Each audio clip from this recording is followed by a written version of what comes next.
I'm finally doing a proper test fit of my carbon fiber GT wing on my 911. Later I head out to the California Science Center, and then I close out this vlog talking about some of the most recent tools I've been using.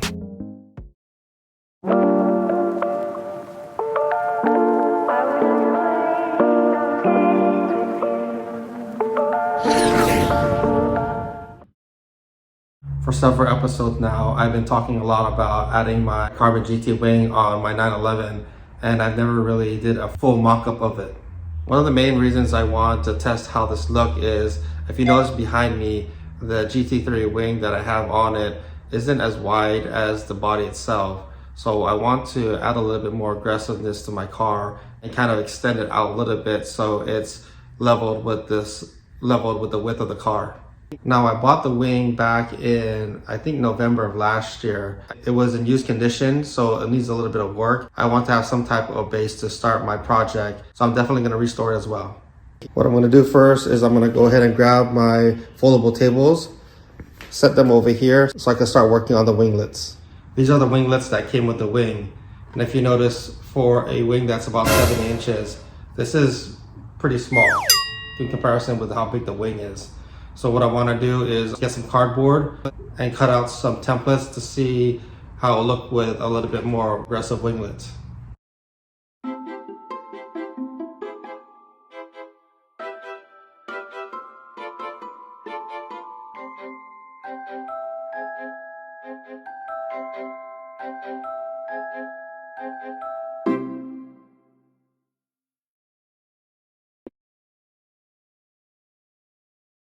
I'm pretty happy with the results of how it looks like with the GT wing.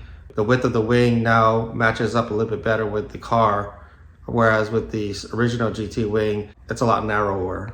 One thing that's worth to mention is I noticed that the carbon fiber GT wing, although it's more than a foot longer, it's a lot lighter than the original fiberglass GT3 deck lid. So I'm going to have a lot of weight savings there. The next steps is designing a bracket that will connect from the GT3 wing to the deck of the carbon fiber wing. So I have to do a little bit more research on how to do that safely and make sure that it's durable at high speeds.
I got some good parking, and right next to me was a Cybertruck that was wrapped and had some nice wheels. We're here at the California Science Center. It's been about 5 years since the last time I've been here. I have family in town, so I'm gonna take them around. I have my oldest daughter here. She was probably 6 or 7 the last time she came here.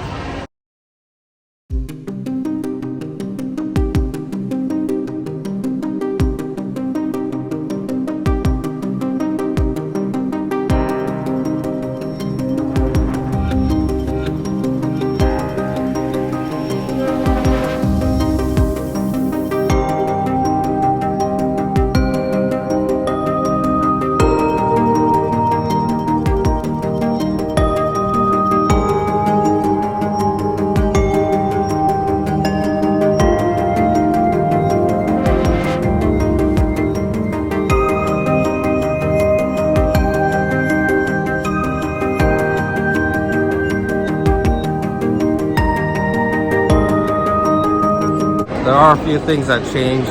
The ring's right behind me. I remember about 5 years ago, it was in a different place.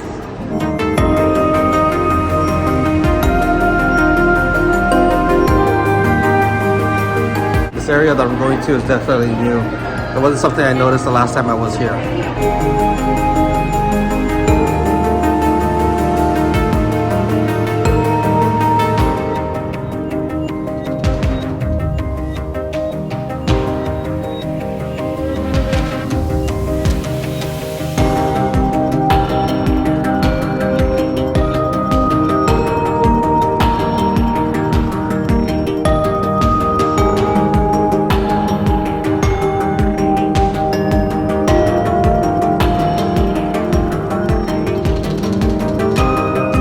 There's this outdoor aquatic area I haven't seen before. Let's go check it out.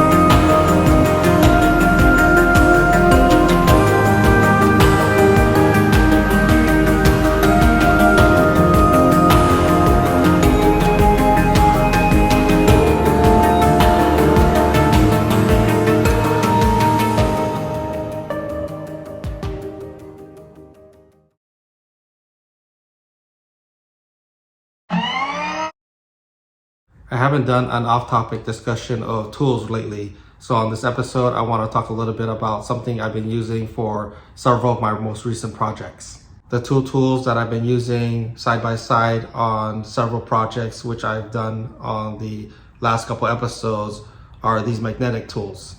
Here are both tools side by side. I have the magnetic pickup tool over here. I keep it on the original packing because when I put it next to my other tools, the other tools stick to this, so I keep it in the packaging so that it keeps them separated.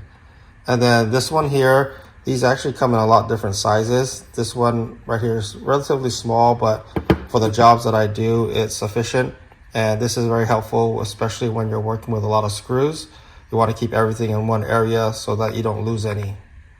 So for the most part, this combination has been helpful on the most recent jobs I've been doing on this vlog. That's going to wrap up this vlog. On the next episode, I'm hoping to attend at least one car event, and I'll have some coverage of that. That's going to do it for this episode. Thanks for joining, and I'll see you on the next one.